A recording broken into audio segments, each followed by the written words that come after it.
Welcome to the Small Business Sessions podcast from Enterprise Nation's Business Connected training program and our partners Vodafone Business, Constant Contact, Dropbox and JP Morgan. In this week's episode, I'm joined by Dhruvin Patel, co-founder of blue light screen protector brand Ocushield. While studying optometry at university, Dhruvin launched the initial development of his blue light filtering technology that makes eyes healthier, improves sleep and boosts happiness. Since then, the business has grown into an international brand that has helped more than 300,000 eyes in over 147 countries. Ocushield also appeared on BBC TV's Dragon's Den and secured investment from Peter Jones and Tej Lavani. The deal ended up not going through, but Ocushield went on to get £1 million in funding, much more than they managed to secure on the show. There's loads to talk about with Dhruvin, so let's get started. So Dhruvin, thank you so much for joining us on the Small Business Sessions. Looking forward to our chat. So first of all, take us back to the beginning. What does your business do and how did it all happen? Yeah, so I'm an optometrist by trade. I studied at City University in London, and when I was there, I was using tons of devices every day. You know what it's like as a student. You're trying to study, you're trying to be up to date with what's happening in your circles. And I did some research on how something known as artificial light from screens affects our eye's physiology and circadian rhythms, which is effectively our eye health and our sleep and wake cycle. And after doing that research, I found that something known as harmful blue light, which is emitted from all LED lighting and our backlit screens, can cause eye strain, headaches, and also make it harder for us to fall asleep and have a more restful sleep. So compelled by that problem, I just thought, screens are only getting bigger and brighter, and we're going to be using screens more throughout the future. And I wanted to do something about it. So I don't wear glasses or contact lenses. And I thought, how can we create something that can filter blue light at the source? And I used to work in Vision Express on the weekends in Canary Wharf, and the team leader gathered us and said, hey, the optometrist has something to share with you all. It's a new product launch, and it's something called Blue Control, where anyone that wears prescription glasses can get a coating in their glasses which filters out the blue light. And when she told me about that, I was quite naturally intrigued, because I was already doing some research in the space, and it was a coating in the form of the glasses which could effectively filter some of that blue light out.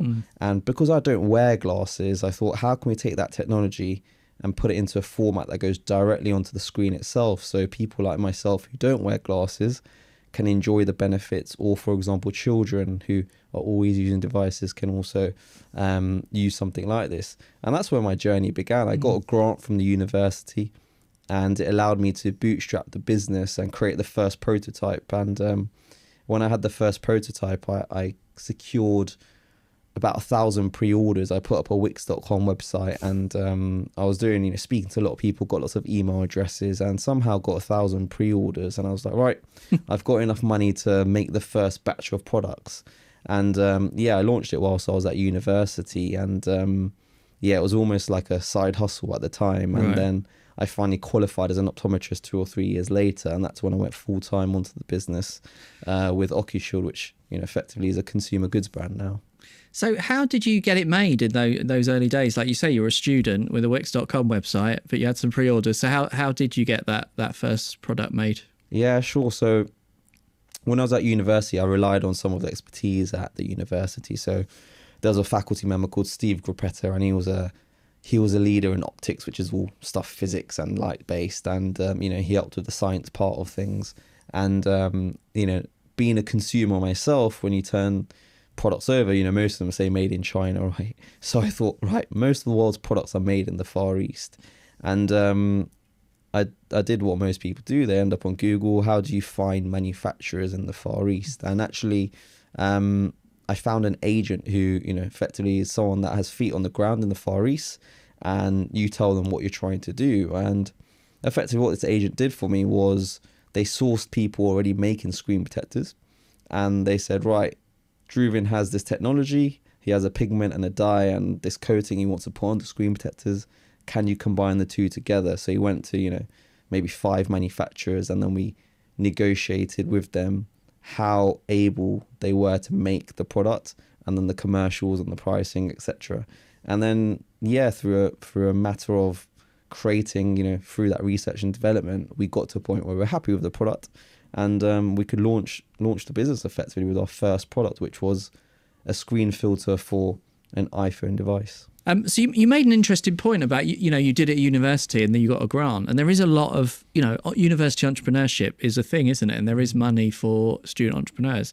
Is that something you'd recommend? Do you think that's a good actual place for entrepreneurs to get started while studying? Yeah, totally. And my journey, it seems like forever now. It started in, 2015. And I was a third year university student. And the benefit you have as a university student is you generally don't have any dependencies apart from studying and maybe partying, right? Yeah. But you actually have a lot of time, and I didn't go to maybe half of my lectures because you can catch up on them online, right? It's just one of those things.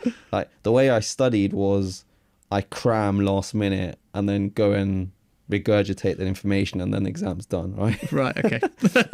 So I don't know if that works for others, but I just kind of took the stance of, well, I can skip some of those lectures and then build instead, which is what I did.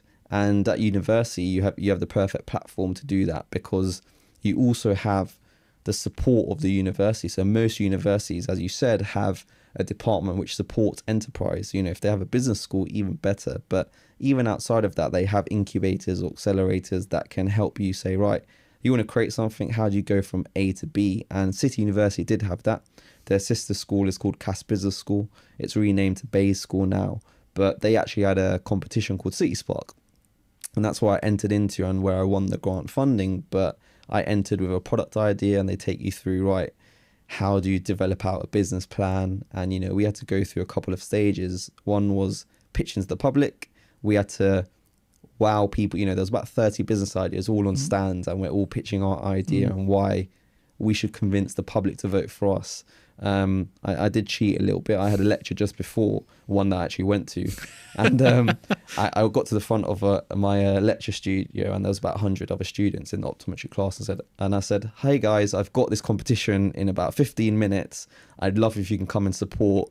And lots of my friends and other kind of peers turned up, and I think I got 70 votes out of that, just from that, right? I don't think there's cheating. It's marketing. That's marketing. Exactly, it's marketing. So I swayed that in my favor, which then led to a stage 2 where it was a little bit more serious, where it was 10 business ideas which had been a little bit more developed. This was maybe 6 months later, and tech entrepreneurs were invited, and they were all given a fake £1,000, and there was 50 of them, and they had to go around again and do the same kind of thing where they had to identify which business idea and person they thought could deliver on what they wanted. And actually on that one there was 3 winners, and I think I was one of the winners, but I think I tied with someone else. So the university staff actually had to go in a room, and there was 5 of them. They had to vote for which one they thought would win it, and fortunately I was one of them. So thank you to the City University staff at the time. But yeah, that process allowed me to work on the business, speak to customers, whether it was at a market stall or in the process of a competition, really think about it and take that momentum towards that next step, and in turn also get some funding to build out what I wanted to build. And obviously, at university you then came out qualified as well as an optometrist. So, you've got both the academic and the business side of it. So that's a great tip. So once you were trained and you were out of university and now it's an actual thing, what steps did you take to sort of turn it into a bigger business with the products you got today?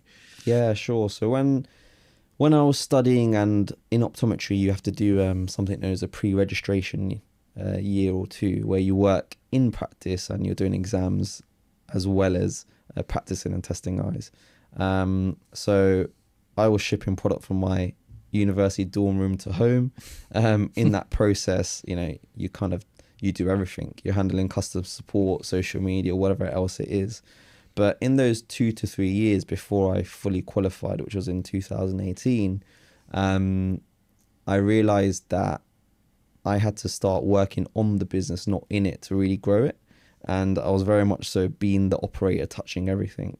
And I realized, right, I'm spending most of my day shipping parcels, packaging them up. And I just thought, this is wild, because I can't grow at a rate I want to if I'm doing that. So that's when the kind of penny dropped, where I had to find a third-party logistics center. So these are people that have warehouses. They will house your goods, and every time you get order, they will pick it, pack it, and then dispatch it to the customer. So that was a key step for me to allow me to start working on the business, not in it. And that allowed me to then think about, right, how do we take the business from a product idea where we were getting customers from mainly organic traffic, if I'm being honest, because we were quite an early innovator in the kind of artificial blue light space. So people were finding us via Google. But I started then thinking about, right, we need to get some more customers. Let's start paying for Google advertising. Let's start doing some affiliate marketing or Facebook advertising. And that in turn, with the partnership with the 3PL, allowed me to then grow and scale the business in that way.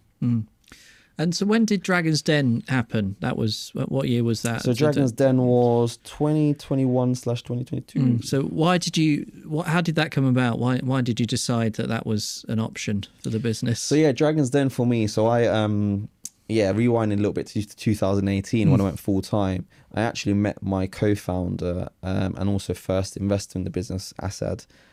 He was also an ex-City University student, and this is one of the other parts about launching a university is the network is immense. You've got people that study computer science, engineering. So if you want some expertise on anything, like for example, the first website I created actually got a computer science student. The second website I created after Wix.com one.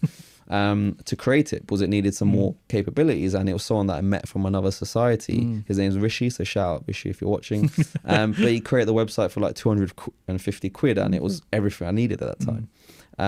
But yeah, coming back to Asad, we met because he was doing a talk at the university, and he's a little bit older than me, and he'd launched a optical store in Westfield, and I'd seen it many times. And I went to listen to him give a talk, and afterwards kind of went up to him and said, hey, this is what I've started. This is what I'm doing. And we met up a couple of times after that. And he said, I'm really interested in what you're doing, because he was also a franchisee of Telefonica. So he had about 15 O2 stores in London as well. Oh, wow. Right. So he said, look, I like technology. I like eyes. I want to join you on this journey. And I was like, of course, this makes complete sense, because I'm a business newbie when it comes to it. It'd be great to have someone with your expertise in the business. So in 2018, he came on board as well. And, we used his angel investment as well as his expertise to grow our product range from not just screen filters, but to glasses, to lighting. We looked at different sales channels like retail, being in retailers like John Lewis, WH Smith, and just kind of expanding out the business. And then it led us onto the kind of Dragon's Den piece, because he went on to Dragon's Den with me.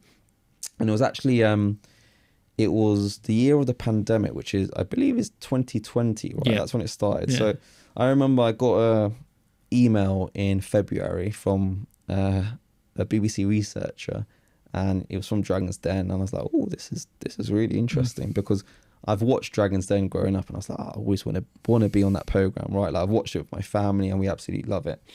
And I've never actually probably had the courage to apply, because I've always thought we're not quite ready yet. I don't, you've always got that fear in the back of your mind. You might ruin your business by going on Dragon's Den, because you might get laughed at, or they might just think you're not credible. Yeah.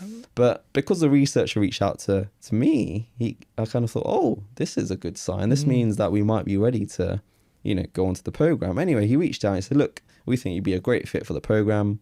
Here's an application form, fill it out, and let's take it from there. So I filled out the application form. I didn't hear back, sent an email, and then the pandemic happened, which was in March.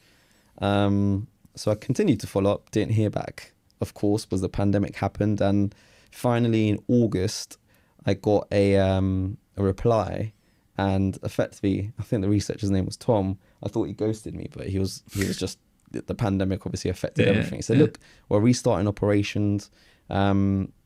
We'd love if you could do a video pitch to our producers. So before they'd get people in, but because of pandemic rules, they were like, right, film a video of yourselves pitching to the Dragons. So me and Asa did a 2-minute pitch and sent it across, and they were like, yeah, we love it. We'd like you to come into the Den in 2 weeks' time to do it in real life. And we're like, oh crap, 2 weeks, that's not long at all. So I remember me and Asad for 2 weeks, literally every day, we practiced our pitch. We pitched to anyone who would listen, even looking deep into each other's eyes and pitching. So, you know, it's one of those things which sounds silly, but if we couldn't laugh and look into each other's eyes and pitch without failing, we thought, yeah, we could nail this. So that's what we exactly did. And 2 weeks came and the studios were in Manchester. And, you know, we went up in the morning. We arrived at 8 a.m. and then went into studio at 9 a.m. We got some breakfast. And we were in the dressing room and we were waiting for our chance to go on to and pitch. And it was, I think we were in there for about 3 or 4 hours, but it was only about 1:30 we actually got called in. And by this time, you're literally just in the dressing room with a mirror in front of you. And again, all you can think about is, your pitch and what's about to happen. And we finally entered the den. And fortunately and here's something else they don't tell you is before you go in the den, they keep you in the lift for about 8 minutes. Right. Oh, it's a fake lift though, isn't it? Fake lift, yeah. There's a lot of things in the Dragon's Den. So the lift so the studio used to be real, but they moved to a warehouse effectively, which has a studio. The lift doesn't move. The money on the tables is obviously fake. It's literally a studio within a warehouse. So you get there and you go, okay, this makes sense as TV. So you're in the lift for about 8 minutes and you're kind of getting a bit fed up. It's a long time. Yeah, you're just there like, when's this gonna, when do we get let out and see the dragons? And suddenly you're just not paying attention and suddenly the door's open and you're like, shit. Like you need to now then walk and deliver a pitch. So it was really demanding in that sense because when you go in, you're also in the den. So we were in the den for 1.5 hours. So our run time of the actual pitch was about 12 minutes. But to stay mentally focused for 1.5 hours is so taxing because before I tell the outcome, so we went into the den. We did our pitch, which went well. We got 3 no's, and I was like, crap, this isn't going very well.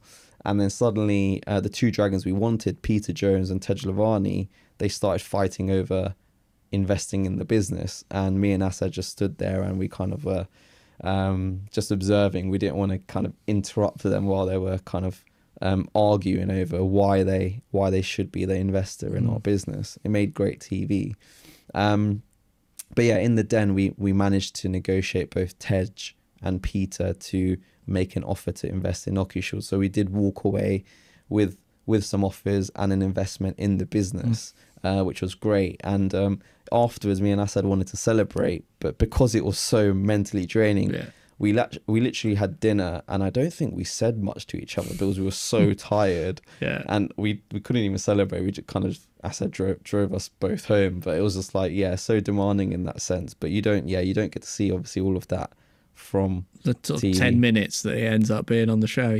So Dragon's Den fans would have loved that insight, as did I. But as some people know, others may not know, in the end the deal didn't happen, did it? The deal that happened on the show didn't go through in real life. So do you want to, why did it not happen in the end? So with Dragon's Den, you obviously make a verbal agreement on the den, and you want to execute what you've proposed and accepted in the den. Now with all business deals, there's some paperwork that needs to be done. Now, for whatever reason, as we negotiated with the Dragons, it took 6 months to us to get to a point where we were still negotiating something on the terms. And in that 6 months, the business grew, and to a point where it was significant enough where we felt we weren't getting a good deal anymore. So we asked candidly, can we renegotiate, as well as can you change some of these terms so we can get this done? And the response was, no, we can't, was whatever deal we accept in the den, we have to obviously go with. And I had to make that tough call at the time, which was saying no to the Dragons, who could do something quite significant for the business. And I just had to, my gut feel was it wasn't right. And I had to kind of let them know that we wouldn't proceed with going ahead. So made that decision, didn't know what would happen next, broadly thought, right, we'll figure it out, we'll be okay. And we ended up taking private investment from angel investors outside of the den, and we raised, we went into Dragon's Den asking for 75k for 5%. The offer was 75k for 15% for both Peter and Tej.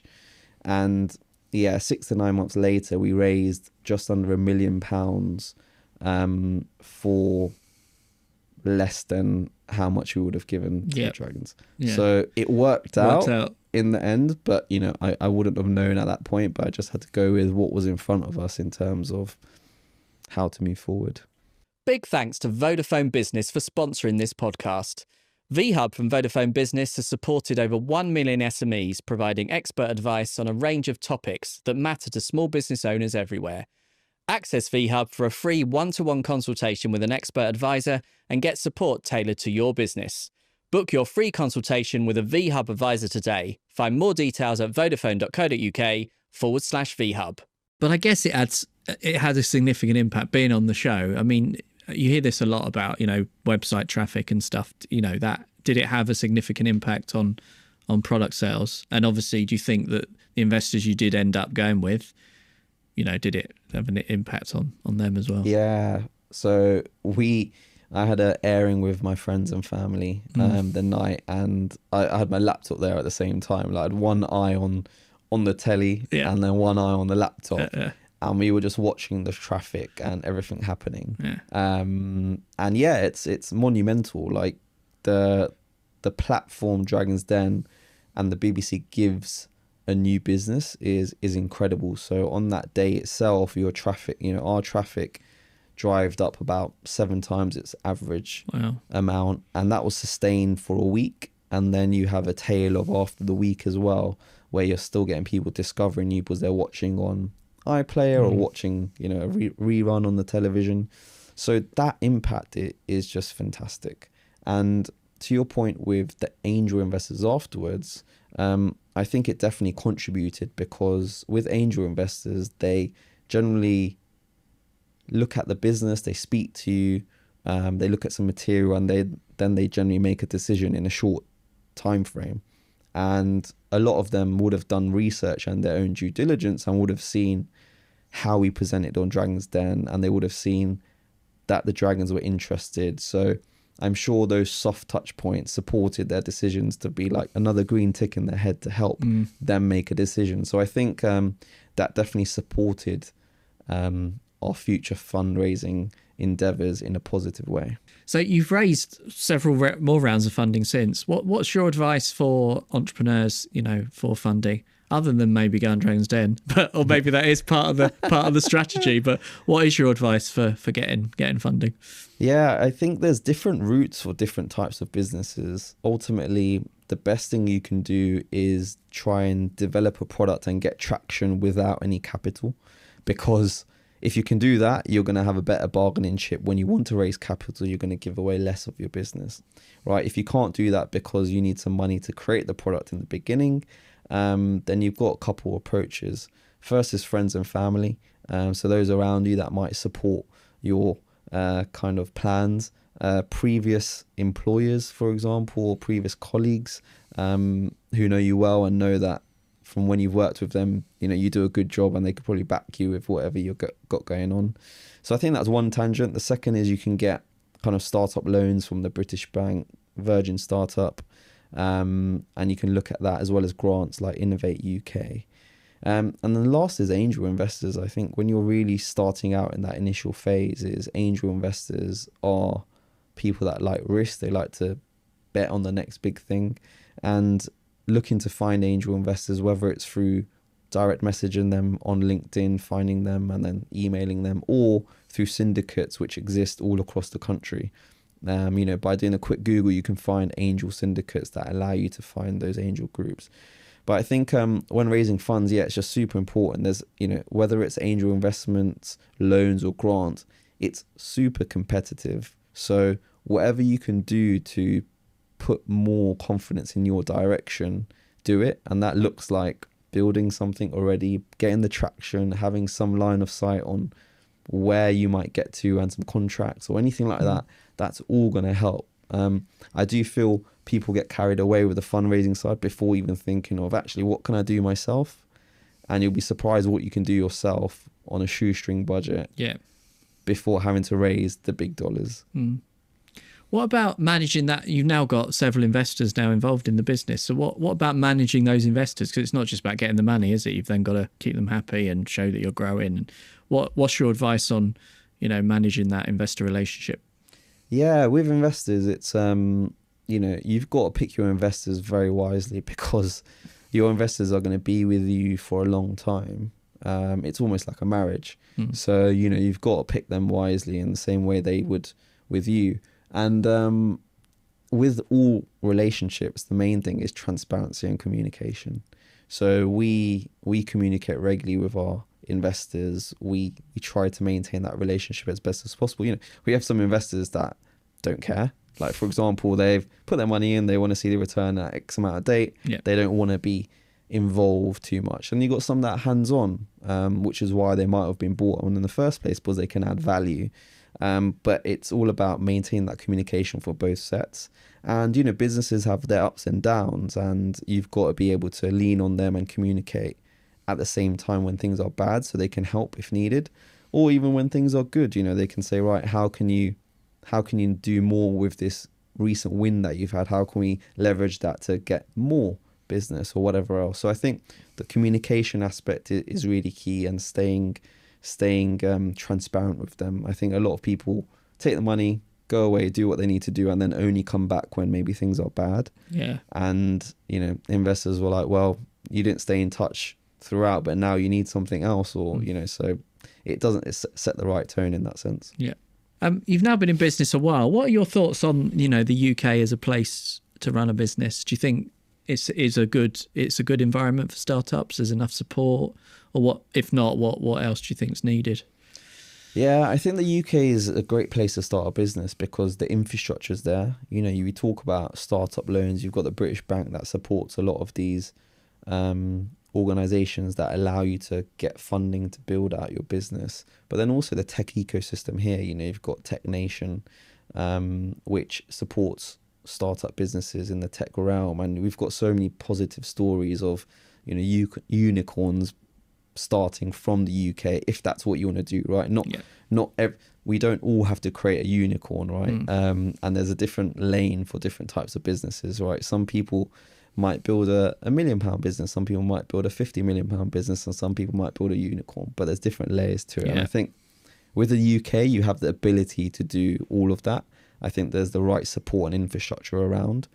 In terms of customers and the UK as a whole, in terms of building a big business, I think most big businesses you see now is they always try to, once they've got traction, is right, how can we conquer the USA or Europe? Because that's where you start seeing more customers and a bigger market. But the UK, I mean, my personal opinion, the UK, we've got a lot of work to do to catch up to the other countries in the next decade. There's not too much going for us in terms of the economy, which it's not great. But I do know, for example, the Conservatives pledged a lot of money towards AI, and then Labour's come in now and they've scrapped that because there's a deficit in the budget. But if we talk about the future, the future is all around machine learning and AI, and if we don't adopt it, that ship's going to sail, for example. So we have to, as a country, be on the pulse of future trends and really invest in those areas. But I think, the next 10 years, I think that we've got to figure some stuff out to be an attractive place for attracting talent, and also supporting those businesses that might now choose to go to other places like a Germany or in America, to maybe start and grow their business. On that AI, actually, how is that technology? Is that already part of your business? How are you embracing the robots? Yeah, so with AI, it's super interesting because we, as a business, more recently, we created a software which allows employees or patients to screen their eyes in under 7 minutes from a smartphone or laptop. So it will say, right, in your left eye, you have a prescription change, potentially your color vision's a bit poor and your visual field's contracted. Here's a clear pathway for you to get your eyes seen and checked. And we started offering that about 18 months ago, and we've had some success, which is allowing us to develop that product further. So what we want to build into that, and what we've started, is building machine learning into our software to allow help with the diagnosis that comes from that. So rather than something manual where it might be a clinician that has to identify some of those things, it's using machine learning to identify what that actual outcome or diagnosis might be. So we're looking at ways at how we can adopt these technologies. And, you know, again, in this time period right now, a lot of venture capital money, if we talk about investment, 90% of it is going into these technologies because they understand the future trends and where the return's going to be at the moment. So that does tell you a lot about what's the next big thing. Yeah, you got to keep up with that, haven't you? Yeah, that sounds amazing, though, that technology. One of your recent adventures is QVC America. So I'd recommend people look at the clip of you in your lab coat on QVC America. You know, that's a massive thing, isn't it? It's huge, millions and millions of people. How did all that come about, and how has that impacted the business? Yeah, QVC is a fantastic business. It's so it's the biggest teleshopping channel in the world, and they have operations they have a TV channel in America, the UK, Germany, and Japan. And you know, as a consumer goods business, you're always looking at retailers where you can sell your products. And, you know, we've sold domestically in Selfridges, John Lewis, Urban Outfitters, and WH Smith, as well as overseas in Nordstrom, Best Buy, etc. And you kind of do an exercise of what are the retailers out there, right? Whenever you're looking at sales channels, you're looking at where can you sell to. And QVC has been one on our radar where we thought, oh, okay, this is our product is slightly a bit more complex. It's not a commodity product where, you know, for example, what you get with a sofa, for example, right? Yeah. With our product, you need a little bit of explanation. So we thought QVC would be a fantastic opportunity for us to explain what the product does and also give it that airtime and sales opportunity.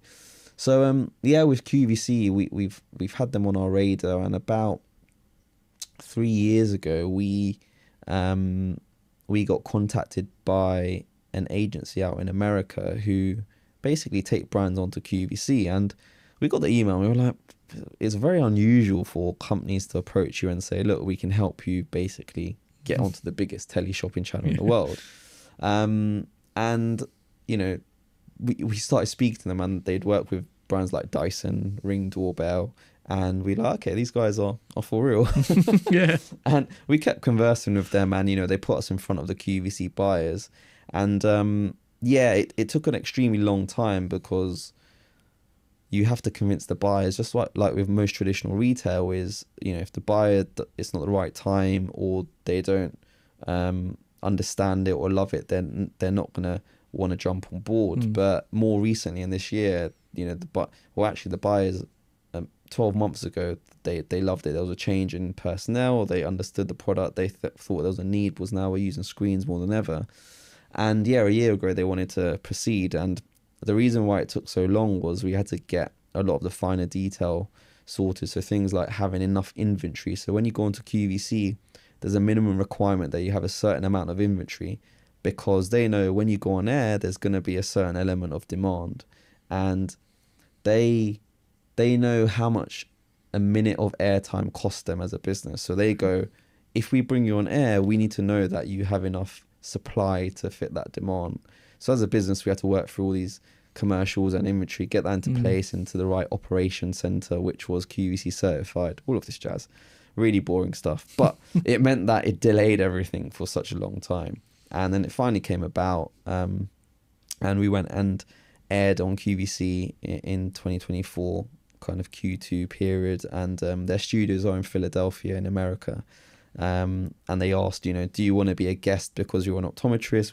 We think it would help with the sell. And I said, of course I want to be on the show, right? You know, so flew across, did a presentation again, like Dragon's Den. It was a 8-minute, 32-second presentation, you know, in terms of what's shown on television. And really enjoyed it. It was a great experience. You know, we got the sales that we wanted. We maybe wanted a couple extra zeros on the end. Was you know, personally, I thought 64 million customers, QVC USA, primetime television, this should knock it out of the park. But anyway, that's just me having high expectations. But yeah, it was a great success, and now continued doing more work with QVC where we can, and now we're trying to approach QVC UK and Germany as well. And surprisingly, those other territories, they don't communicate with QVC USA, so you have to treat it like another. Right. Yeah, so you have to go through the whole process again. But this time saying, actually, look, we did this on QVC USA, we want to replicate it with you here. Yeah. It's an interesting model, isn't it? And it's been going so long. It's massive. The amount of views it gets is crazy. What would you say? It's maybe hard to sum up, but how have your, like, over this journey, you've done so much, how have your business challenges changed as your business has grown, and, you know, how have you adapted and dealt with those new challenges? I think personally for me, it's always been about what my perspective on the business is, and am I thinking in the right way, to have the right people around me that challenge in the way I think about the business. Because when you're in this seat of founding a business, you can get a little bit tunnel vision, and you do need the right people around you to challenge what you're thinking and to think where the value in the business is. So for me, it's always regularly thinking about, right, zooming out of the business and thinking, are we going in the right direction as a business, personally as well? And if we're not, what do we need to do to change that? And quite a key example is, I talked about the technology piece that we're doing. Looking at us as a brand, we're an eye care brand, and we make more physical products for eye care. But actually, as a business, we've strategically said we can make more impact and create more value for the business if we focused on this software side, because it allows us to actually feed into the physical products through the software. You know, if you do a screening test, we can recommend our products off the back of that, because we can identify if you have dry eyes or you're spending too much time on screens. So it actually makes perfect sense to focus in that area. So it's just making those strategic changes that are quite useful. So it's always, you know, always having to think into the future a little bit, not too far ahead, because you can't think too far ahead, but always maybe, you know, 12 to 18 months down the line on what you want to achieve. So I think it's always reinventing yourself is the challenge. And you're right, getting advice, that is a big thing. So what are your plans if we were speaking in, say, 5-10 years time? Are you going to be a unicorn? What are your plans for the business? What do you hope it will be? So we don't want to be a unicorn. Want to be straight and clear about that. I think what we want to do is we want to build a business that's tens of millions in revenue. Build a business that sits within the optical industry very well. So as well as supporting the end users who buy products, we can also support companies that are in the optical pathway. So if we look at a Boots, a Specsavers, a Vision Express, how do we complement those companies to support their missions, which is getting people in to get their eyes tested to look after the eye health of the UK. Some interesting stats for you is, you know, the NHS, we all know, is backed up. The biggest department that's in demand from outpatients is ophthalmology. So over 10% of appointments is ophthalmology. It's the biggest amount of backlog. Yeah. Wow. And we have an aging population, and eyes get significantly worse with age. So there's a big problem that's already here / getting bigger. So how can we support the UK industry and the NHS from an eye care perspective? So our grand mission is letting eyes thrive, but how can we become an enabler to help people get their eyes tested? Because 24% of the UK's population have never had an eye exam or not had one in the last 5 years. So that's just 16 million people alone that don't know the status of their eyes. So if we can do something about that to support, then that's what we want to do. So that's our kind of grand vision, and what we want to do in the kind of next 5 years' time is become a big enabler for eye care in the UK industry. Wow, that's brilliant. That's a brilliant ambition. I wasn't expecting that one. And those stats are mad. 10% of appointments. Wow, that's massive. And just finally, the classic question at the end of these things. You've given so much advice already, but if if entrepreneurs had to take one thing away from your experience, what one tip would that be? It's to never give up. You know, being a founder and starting a business is super challenging, because you're always learning, you're always having to, as I say, reinvent yourself. In this seat, the people that I have around me and have seen to do really awesome things, you know, that are in front of me, for example, are the ones that have been resilient to keep going when things maybe aren't going well or aren't looking great. It's just to find a way to get through it. So I think if you can prepare yourself to get comfortable that things are going to be uncomfortable, then you should hopefully have the resilience to take you through to what you want to achieve. Fabulous. Dhruvin, thank you so much. You got a brilliant story. Thank you for joining us on the Small Business Sessions. My pleasure. Thanks for having me. You've been watching Enterprise Nation's Small Business Sessions podcast, powered by Business Connected and our partners Vodafone Business, Constant Contact, Dropbox and JP Morgan. If you've been inspired during this episode, head to enterprisenation.com/business connected to register for webinars and to access free business training. Don't forget to like this video and subscribe to our channel, and we'll see you next time.